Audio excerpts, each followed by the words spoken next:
ज़्यादा चुनाव की या राजनीति की कदे ठीक होनी बस यहाँ ठीक है समाज की गांव की सेवा करा और सेवा करने को मकसद सदा ही रहो जी भी हालत में रहा जितनी भी कर सके वह करता आ रहा। हाँ दावे के साथ कह सकता हूँ चैलेंज के साथ कि मैं नुआ गांव में विजन के साथ आया हूँ।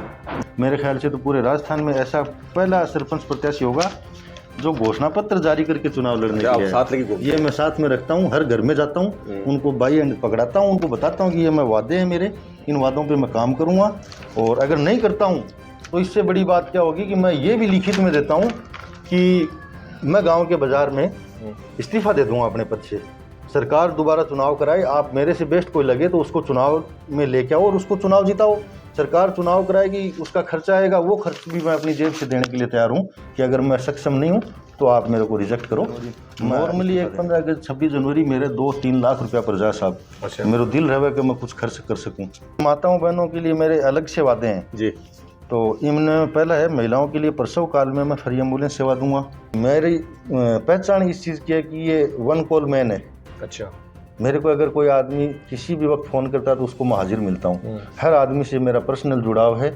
हर जाति धर्म समाज के अंदर मेरा अलग से खुद का एक परिवेश में हर परिवेश में मैं ढला हुआ आदमी हूँ। ये समीकरण हमारे गाँव में काम ही कौन करे, हमारे गाँव में तो काम करे सिर्फ इंसान। नमस्कार, मेरा नाम है राज वर्मा और हम मौजूद हैं आज नुआ गांव में। कैप्टन अयूब सर का ये गांव है और मेरे साथ है आज पंचायत प्रत्याशी गुलजार साहब। तो सर नमस्कार पहले तो। नमस्कार। और सबसे पहले जानेंगे कि जो आप चुनाव लड़ने वाले हैं ये दिमाग में क्या आई और क्या कारण है, बताओ। सब इच्छा तो बहुत ज़्यादा चुनाव की या राजनीति की कदे ठीक होनी बस यहाँ ठीक है समाज की गांव की सेवा करा और सेवा करने को मकसद सदा ही रहो जी भी हालत में रहा जितनी भी कर सके वह करता आ रहा। हाँ हमेशा से। और अब यहाँ लाग्यो कि यार गांव में थोड़ा और ज़्यादा ज़रूरत है। अपनी गांव की स्थिति भी है कि मैंने यहाँ लगे कि मैं कुछ काम करवा सकूँ तो गांव के विकास के लिए आ जाऊँ। विजन क्या रहेगा था? विजन साहब मैं तो दावे के साथ कह सकता हूँ चैलेंज के साथ कि मैं नुआ गांव में विजन के साथ आया हूँ जी। और मेरे से पहले बहुत से लोग चुनाव लड़े हैं और भी जगह जगह लड़ते हैं। मेरे ख्याल से तो पूरे राजस्थान में ऐसा पहला सरपंच प्रत्याशी होगा जो घोषणा पत्र जारी करके चुनाव लड़ने के लिए ये मैं साथ में रखता हूँ। हर घर में जाता हूँ उनको बाई एंड पकड़ाता हूँ, उनको बताता हूँ कि ये मैं वादे हैं मेरे, इन वादों पर मैं काम करूँगा और अगर नहीं करता हूँ तो इससे बड़ी बात क्या होगी कि मैं ये भी लिखित में देता हूँ कि मैं गाँव के बाजार में इस्तीफा दे दूंगा अपने पद से। सरकार दोबारा चुनाव कराए, आप मेरे से बेस्ट कोई लगे तो उसको चुनाव में लेके आओ और उसको चुनाव जिताओ। सरकार चुनाव कराएगी, उसका खर्चा आएगा, वो खर्च भी मैं अपनी जेब से देने के लिए तैयार हूँ कि अगर मैं सक्षम नहीं हूँ तो आप मेरे को रिजेक्ट करो, मैं इस्तीफा देने के लिए। आप पहले ऐसे प्रत्याशी हैं जो पहले से ही ये तैयारी कर रखी है, ये बहुत बड़ी बात है सर जी। मैं पिछले लगभग 2-2.5 साल से मैंने घोषणा की और घोषणा भी विधिवत रूप से करी। यहाँ कोने की चाय की दुकान पर खड़ा कह दिया कि मैं चुनाव लड़ूंगा, नहीं साहब मैंने धड़ाके से घोषणा की मैं चुनाव लड़ूंगा और लड़ूंगा और चुनाव के तरीके से ही मैंने चुनाव स्टार्ट किया। मेरे पंचायत के प्रत्येक डोर टू डोर मैंने शुरू किया। बर्थडे से कोई यहाँ को घर को नहीं कि एक भाई को घर छोड़ दियो। नॉर्मली समाज में गांव में क्यों है कि जो थोड़ो सुखदार हो अभी कन तो सह जावें, अपना भी 4 भाई 5 भाई मैंने एक जगह मैन हो अभी कहीं जावें सह, लेकिन जो एक यहाँ समझे कि यार मैं पीछे हूँ, मैं गरीब हूँ या कमज़ोर हूँ, लेकिन जल्दी सी कोई जाको नहीं। मैं तो एक बच्चे ने टच करे हूँ गाँव के, मैंने इंडिविजुअल गए हूँ, पर्सनल बात करे हूँ सबसे। जो प्रत्याशी होते हैं वो 12-6 महीने के अंदर ही तैयार होते हैं। आपने को कितना समय होगा इस चीज़ में? साहब मेरे को अगर प्रत्याशी के तौर पे देखोगे तो मेरे को 13 साल पूरे ही हो गए। 13 साल हो गए? मैं तो 13 साल से गाँव से झुंझुनू भी नहीं जाना चाहता, गाँव छोड़ता ही नहीं मैं कभी। मेरे जगह जगह धंधे हैं, छोटे मोटे काम करता हूँ, लेकिन मैं अगर दुबई भी जाता हूँ तो भी 2 दिन 3 दिन से ज़्यादा कौन जाऊँ मैं तो। गाँव छोड़ना जी कौन करे, क्योंकि नौकरी भी लिए कम करिएगा, गाँव में बहुत जी लगा मेरे, गाँव छोड़ूँ को नहीं मैं।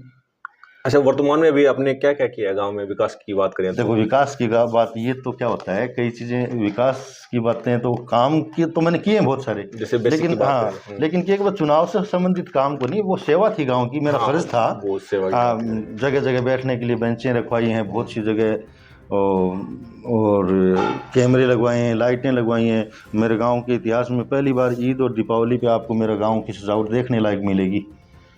यहाँ पे पूरा गांव देखता है कि हाँ ईद और बकरा ईद इस गांव में अलग ही है। और जब से पेंशन आया हूँ तब से बच्चों के ऊपर विशेष मेरी रहती है स्कूलों के अंदर क्योंकि हम भी स्टूडेंट रहे हैं, हमने भी अभाव देखे थे। जी। अब जब सोचते हैं कि यार हम सक्षम हैं तो बच्चों के लिए कुछ करें। मेरा रिकॉर्ड है, मैं जब से आया हूँ लगभग गांव की स्कूलों का मैंने 15 अगस्त 26 जनवरी नॉर्मली एक 15 अगस्त 26 जनवरी मेरे 2-3 लाख रुपया पर जाए साहब। अच्छा। मेरा दिल रहे कि मैं कुछ खर्च कर सकूँ, टाबरा ने बढ़िया नंबर लाना पर मैं 5,000 से लेकर 50,000 रुपया तक मैंने प्रोत्साहन दूँ कि आगे बढ़ें।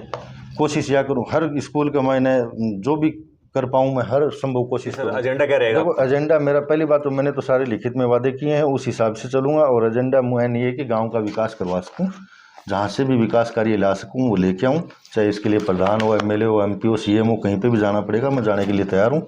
और मैंने तो कोई शर्म भी को नहीं, मतलब टेबल के नीचे भी बड़ी की पग पकड़ने आदमी हूँ, काम करता नहीं क्यों भी करवा दूँ साहब। घोषणा पत्र में क्या मेंशन किया आप लोगों ने? देखो साहब मैंने घोषणा पत्र में अपने वादे लिखे हैं सबसे पहले जी।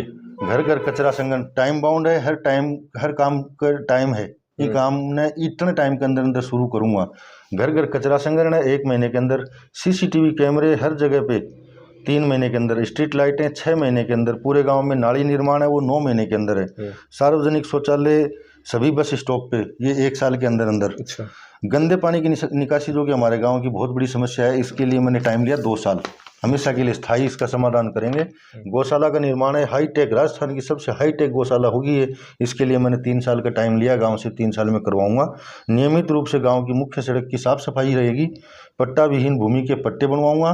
पट्टा की जो प्रक्रिया है वो आम आदमी से बहुत मुश्किल जटिल प्रक्रिया है, आम आदमी के लिए मुश्किल है, मैं उसको हर संभव कोशिश करूंगा आसान करवाने के लिए। प्रत्येक सरकारी योजना को हर जरूरतमंद तक पहुंचाने की पूरी सरकार कोशिश इतना करूंगा। बजट दे देगी क्या सर आपको? सरकार देखो साहब मैं तो सरकार से पूछ के तो ये वादा करे को नहीं, मैं तो मेरे दिल से करें और मैं मेरी हैसियत के मुताबिक वादा करें। ये सारा वादा अगर सरकार मैंने बजट नहीं देगी, पहली बात तो मैं बजट लाऊंगा साहब, मैंने बेरो है कहीं आवा है बजट लियानी हो चाहिए, बजट सरकार की कमी को नहीं होगा कभी, कोई भी सरकार को नहीं कह इसका मेरे कन पिसा को नहीं, बस लेके आनी हो चाहिए। आज तक गांव में लेके आनी हो अगर हो तो कोई कुछ कितना भी बजट ला सके, अगर सरकार का बजट नहीं हो तो मैं और कौन रहूँगा कि साहब बजट को नहीं, क्योंकि सरकार से पूछ की वादा को नहीं कर रहे हो मैं। इसके अलावा मैं माताओं बहनों के लिए मेरे अलग से वादे हैं जी। तो इनमें पहला है महिलाओं के लिए प्रसव काल में मैं फ्री एम्बुलेंस सेवा दूंगा। महिलाओं के लिए हर बस स्टैंड पे अलग शौचालय, बड़ी समस्या है, आदमी तो देखो कट्ठे भी आपको यूज़ कर ले इन्हें बिना चल जाए, लेकिन महिला के लिए एक बस निकल जाए दूसरी बस में 2 घंटा को टाइम है, बड़ी दिक्कत है यार। ईद और दीपावली पे प्रत्येक त्यौहार पे एक गैस सिलेंडर फ्री दूंगा मैं। महिलाओं के लिए जिला मुख्यालय तक बस सेवा फ्री करूंगा, इसके लिए चाहे मेरे को पर्सनल अपनी बस खरीद के चलवानी पड़े वो भी कर सकता हूँ। विधवा और ज़रूरतमंद माताओं बहनों को सालाना 12,000 रुपये पेंशन दूंगा। कई चीज़ें ऐसी होती हैं कि वो बच्चों को नहीं बोल सकते, हर महिला को बुढ़ापे में इस चीज़ की बहुत ज़रूरत होती है। मैं सोचता हूँ कि अगर मैं ये कर पाया तो ये मेरे लिए बड़ी सौभाग्य की बात होगी। ये जो वादे हैं ये पक्के मजबूत वादे हैं? मजबूत वादे मैंने जब यहाँ तक बोल दिया कि मैं किसी सरकार से पूछ के वादे नहीं कर रहा और घर घर जाके दे के आ रहा हूँ, उनको ये बोल के आ रहा हूँ अगर मैं ये वादे पूरे नहीं करता हूँ तो आप मेरा इस्तीफा मांग सकते हो। बाजार के बीच में आके मैंने कह दिया कि तू वादा पूरा कौन कराया मैं इस्तीफा दे दूंगा, दोबारा चुनाव करवाओ, सरकार ने पीछा दूंगा, ले चुनाव कराओ साहब, जितना सरकार को खर्च हो रहे वो भी सरकार को कौन लगेगा। अच्छा, नुआ जो पंचायत है उसमें भी आपकी कनेक्टिविटी किस तरीके की है, लोगों में कैसा रुझान आ रहा है? साहब मेरी पहचान इस चीज़ की है कि ये 1 कॉल मैन है। अच्छा। मेरे को अगर कोई आदमी किसी भी वक्त फ़ोन करता है तो उसको मैं हाजिर मिलता हूँ। हर आदमी से मेरा पर्सनल जुड़ाव है, हर जाति धर्म समाज के अंदर मेरा अलग से खुद का एक परिवेश में, हर परिवेश में मैं ढला हुआ आदमी हूँ, हर लोगों से मेरा उठना बैठना है, बढ़िया माहौल है। और आज की स्थिति गांव में ये है कि प्रत्येक व्यक्ति चाहता है कि गुलजार फौजी एक बार आए गांव में और गांव को चमकाए। डोर टू डोर संपर्क कर रहे हैं? डोर टू डोर मैं 2.5 साल से कर रहा हूँ साहब, मैं तो किसी घर को छोड़ा नहीं आज तक, हर घर में जाने की कोशिश है। अभी अगर कोई बचा हुआ तो भी मैं कोशिश में लगा हूँ कि मैं हर आदमी से हर घर में जाके टच हूँ। सर सुनने में आता है कि नुआ गांव में एक गंदे पानी की समस्या है। हाँ, गंदे पानी की बहुत समस्या है साहब, काफ़ी टाइम से 40-45 साल से तो मैं ही देख रहा, और इसके समाधान के लिए मेरे फुल प्रयास रहोगे, इसको जल्दी से जल्दी समाधान कराना।